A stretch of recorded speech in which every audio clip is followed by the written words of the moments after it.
बना रहे हैं पहाड़ी दाल, चौसा जिसे बोलते हैं। ठीक है, इसके लिए मैंने लोहे का तवा लिया है, इसमें दाल सिकेगी। और इसमें मैंने तेल कितना लिया है, सिर्फ ब्रश से ऑयली कर लिया है तवे को। आप लोहे का तवा लें, बहुत अच्छा है, क्योंकि ये पूरी दाल ना लोहे की कढ़ाई में ही बनेगी। और अगर आपके पास लोहे का तवा नहीं है तो कढ़ाई में कर लीजिए। ये देखिए, इसमें दाल लगती है उड़द की, खड़ी उड़द की दाल लगती है। और ये मेरे पास ना छोटी वाली आई है। अगर आपको बड़ी वाली मिल सके ना, तो इस रेसिपी के लिए यदि आप बड़ी उड़द की दाल लेते हैं तो वो ज़्यादा टेस्टी रहेगा। ये मैंने 1 कटोरी डाला है, 1 कटोरी उड़द दाल को। अब मैं इसमें सेक लूंगी सिम से मीडियम आंच में, लो से मीडियम आंच का रहेगा। और इसको हम कैसे करेंगे, इसको ऐसे सेकेंगे। और कब तक सेकेंगे, इसको ज़्यादा सेकते हैं ना तो ये कड़वी हो जाती है। तो इसको हम कब तक सेकेंगे, जब ये फूटने लग जाए, है ना, पट पट पट पट आवाज आएगी, तो समझ लीजिए आपकी दाल हो गई है। ये देखिए, अब मैं इसको भूंज के और फिर आपसे मिलती हूँ। इसको लगेगा, इसको 8 से 10 मिनट लगता है। और इसको ना ऐसे स्टेयर करते रहिए थोड़ी थोड़ी देर में, मतलब 30 सेकंड से 1 मिनट से ज़्यादा मत छोड़िए, नहीं तो जल ना जाए, है ना। इसको हमको ऐसे हिलाते हिलाते ही भूंजना है। और हाँ, हमारे घरों में जो जनरली यूज होती है ना, 2 पार्ट में जो उड़द दाल रहती है, छिलके वाली उड़द दाल जिसे बोलते हैं हम लोग, वो भी इसमें यूज करें, अच्छा ही लगेगा वो, है ना। पूरी प्रोसेस सेम ही रहती है उसकी भी। लेकिन अगर ये वाली दाल आपके पास नहीं है, और मैं आपको दिखाती हूँ। देखिए, ये वाली दाल है तो भी चलेगा, लेकिन ये है ना कि इस थोड़ा सा टेस्ट में थोड़ा सा अंतर आ जाता है। जो ट्रेडिशनली जो चौसा बनती है या पहाड़ी दाल बनती है, वो इसकी ही बनती है ना, खड़ी उड़द की दाल की। और हाँ, इसको धो के ना एकदम से डाल देना है, ठीक है। ये इसको धोने वाला प्रोसेस मैंने नहीं दिखाया है, लेकिन इस दाल को धो के, और मैंने सुखा लिया था, लेकिन अगर आप तुरंत धोएं तो धो के तुरंत ही डाल दें, है ना। मैंने इसको जब भी ऐसी खड़ी उड़द की दाल आती है, मैं धो के और सुखा लेती हूँ और फिर यूज़ करती हूँ उसको। अगर मुझे पहाड़ी, क्योंकि इसके लिए मैं सिर्फ पहाड़ी दाल ही बनाती हूँ, पहाड़ी दाल के लिए बनाने के लिए ही ये लाती हूँ, तो मैं धो धा के पहले से इसको रखे रहती हूँ।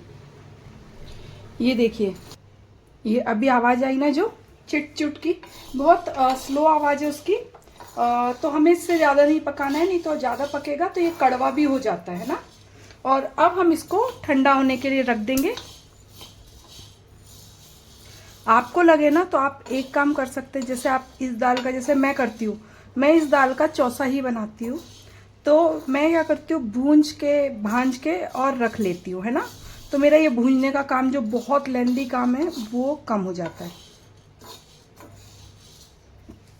जब हम ये बनाते हैं तब। ठीक है, चलिए अब इसको ठंडा करते फिर आपसे मिलते।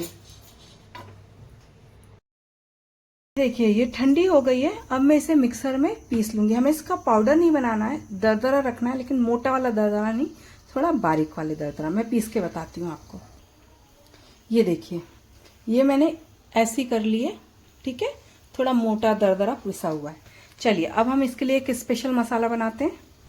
मसाले के लिए लेंगे 1 चम्मच जीरा, 1 चम्मच धनिया और 5 से 7 काली मिर्च लिए मैंने। अब इनको हम कूट लेते हैं आराम से, अच्छे से दरदरा। अब ये देखिए, ये हमारा ऐसा कूट गया है, ठीक है, थोड़ा दरदरा है। और पहाड़ी चीज़ों में ना मुझे ऐसा लगता है कि दरदरी चीज़ें ही जाती हैं। मैंने छोटा सा अदरक लिया है और 8 से 10 लहसुन लिए हैं। लहसुन का खूब शार्प फ्लेवर जाएगा इसमें। 3-4 लाल मिर्च जाएंगी और ये थोड़ा सा मैं धनिया पत्ती डाल के, और अब इसको भी हम कूट लेते हैं अच्छे से। ये देखिए, ये भी हमारा पिस गया है। और अब हम ये दाल बनाने की तरफ चलते हैं।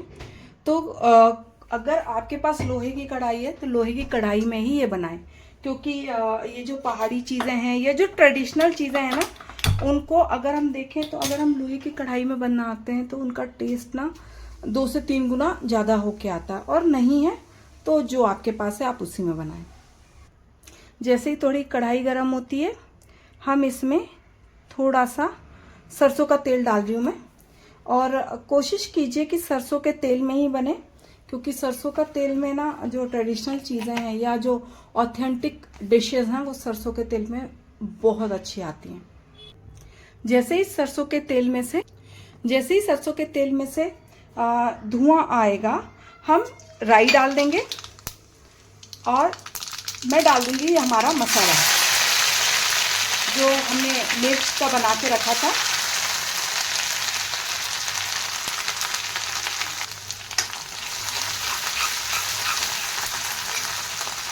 इसको हम अच्छे से भूंजेंगे, और जैसे ही थोड़ा लग जाए कि ये भुंज गया है ना, जो हमारा लहसुन वगैरह है वो हाफ कुक हो गया है, हम अपना ये जो ड्राई मसाला है ये भी डाल देंगे और इसको भी भूंजेंगे अच्छे से। हमारी दाल ऑलरेडी भुनी है, तो हमें अब ज़्यादा कुछ नहीं करना है। ये देखिए, है ना, ये देखिए, ठीक है। और ये हमारा भुंज गया है। अब इसमें हम अपना डाल देंगे दाल ऑलरेडी भुनी हुई है, तो ज़्यादा हमें वर्क नहीं करना है, पर थोड़ा सा मिक्सिंग के हिसाब से हमको, ऐसा नहीं है कि हमको एकदम से ही डाल देना है, हमें मिक्स करना है अच्छे से, ताकि ये इसके साथ में आराम से अच्छे से हो जाए, मतलब मिक्स मसाले के साथ भी थोड़ा अच्छा हो जाए। अब मैं इसमें डाल दूंगी पानी। तो पानी जैसे ऐसे ऐसे करते हुए मिलाना है ना, नहीं तो ये लम्स बन जाएंगे। ये देखिए, और मैंने पानी अच्छी खासी क्वांटिटी में मिलाया है, और इसको हम थोड़ा मिक्स भी करेंगे जब तक बॉइलिंग नहीं आएगी तब तक। नहीं तो ये अगर जम गया ना, लम्स बन गए, तो बहुत मुश्किल हो जाएगा इसमें, फिर वो मैनेज नहीं होगा इतनी आसानी से। कई चीज़ें मैं बोलती हूँ कि मिक्सिंग हो रही है, कोई दिक्कत नहीं है, हम उसको मैनेज कर लेंगे बाद में, लेकिन इसमें नहीं होगा। इसलिए जब तक बॉईल नहीं होता है तब तक इसको चलाते रहिए। और पानी और अभी हम ऐड करेंगे, है ना, क्योंकि ये उड़द की दाल है, इसमें थोड़ा पानी लगेगा। ये देखिए, मैंने काफ़ी पानी मिला लिया इसमें, काफ़ी मतलब जितना दाल था ना उससे 4 से 5 गुना पानी है। मेरी 1 कटोरी दाल थी, और ये 5 कटोरी के आसपास मैंने पानी मिलाया, क्योंकि मैं इसको कढ़ाई में बना रही हूँ, और ये धीरे धीरे मैं इसको इसलिए भी ज़्यादा पानी मिलाया कि इसको ये पकेगी, फिर थोड़ा ये गाढ़ी दाल भी होती, थोड़े बलकेगी, थोड़ा पानी छनकेगा, तो वो हमारे बराबर पे आ जाएगा, है ना। ये देखिए, चलिए अब जब बॉईल होता है फिर मैं आपसे मिलती हूँ। ये देखिए, ये अच्छी खासी बॉईल होने लग गई है। अब मैं इसमें डालूंगी 1 चम्मच चावल का आटा। ठीक है, अगर आप चावल का आटा आपके पास नहीं है या आप नहीं डालना चाह रहे हैं, आप चावल भी इसमें डाल दे सकते हैं। ठीक, जब आप ये पीस रहे होंगे ना दाल, तो आप उसमें 1 चम्मच या 1.5 चम्मच चावल डाल दीजिए। और नहीं तो आप इसमें आटा भी डाल सकते हैं, लेकिन आटा कब डालेंगे आप, जब हम मसाला डालेंगे ना, जब हम सूखा मसाला डाल रहे होंगे उसी टाइम पे चावल का आटा भी डाल देंगे। लेकिन मुझे गेहूं के आटे से ज़्यादा बेटर ये लगता है चावल का आटा, मुझे चावल के आटे का टेस्ट ज़्यादा बेटर लगता है, इसलिए मैं चावल का आटा डाल रही हूँ। और चावल कैसे कैसे डालेंगे वो भी मैंने आपको बता दिया है। अब मैंने चावल के आटे को ना पानी में ऐसे विस्क कर लिया है, ठीक है। और इसके साथ ही अब मैं चावल का आटा भी डालूंगी, ये देखिए, और इसको हमें मिक्स भी करते रहना है, ठीक है। चावल का आटा जब भी आप डालेंगे, क्योंकि वो गाढ़ा होगा थोड़ा, तो उसका भी लम्स बनने का खतरा है, तो हम लोग उसको जब भी डालेंगे ना, तो पानी में घोल करके और विस्कर के साथ में अच्छे से चलाएंगे, ठीक है। ये देखिए, और यहाँ पे हम मिर्च भी टेस्ट करेंगे कि मिर्च हमारी कैसी है। अगर हमारे को मिर्च कम लगेगी तो हम थोड़ी सी लाल मिर्च का यूज़ भी कर सकते हैं, बट मेरे केस में उतना यूज़ करने का कुछ मतलब नहीं है। मेरे यहाँ पे मिर्च ठीक है।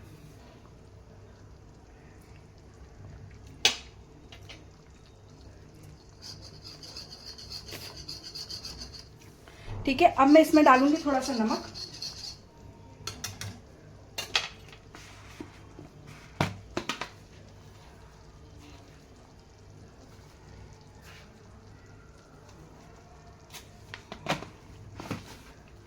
और अब हमको विस्क का यूज करने की कोई नीड नहीं, क्योंकि हमारा चावल इसमें अच्छे से घुल गया है। अब इसको हमें पकने देना है मीडियम फ्लेम पे, कम से कम 15-20 मिनट ये पकेगी।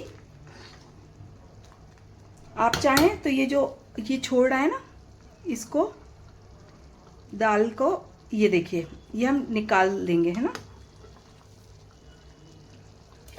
मैं अगर ओपन में दाल बनाती हूँ तो किसी भी तरीके का झाग हो मैं उसको निकालती चलती हूँ, क्योंकि शायद ये झाग ना हमारी हेल्थ के लिए उतना अच्छा नहीं होता है।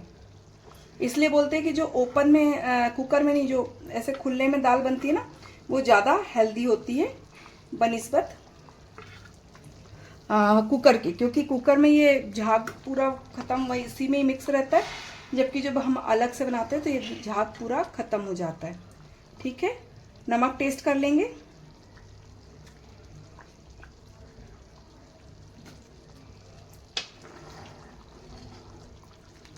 और इसको अब हम ढक देंगे और इसको पकने देंगे, और बीच बीच में चलाते जाएंगे, क्योंकि अगर हमने नहीं चलाया तो दाल नीचे बैठ जाएगी। ठीक है, बीच बीच में चलाते भी जाएंगे और ढक के ही पकाइए।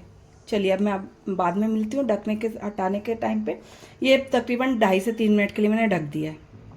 देखिए तकरीबन 20-25 मिनट उबालने के बाद ना ये मेरी दाल बन गई है, और ये इतनी गाढ़ी बनी है। ये इतनी गाढ़ी ही दाल अच्छी रहेगी। ठीक है, आप इसमें चाहें तो अमचूर डाल सकते हैं लास्ट में, बट मैं नहीं डाल रही हूँ, मुझे नहीं पसंद है। और ये देखिए, बस हमको ये तैयार करके, और ये हमारी दाल तैयार हो गई है। ठीक है, अब इसे आप इसे ज़रूर बनाइएगा, और ये चावल के साथ बहुत अच्छी लगती है। लेकिन यदि आप चावल के साथ ना खाना चाहें, रोटी के साथ खाना चाहें, तो इसकी वो थोड़ी और गाढ़ी कर लें आप। ठीक है, और अब इसे आप भी अपने घर पे ज़रूर बनाएं। बाय।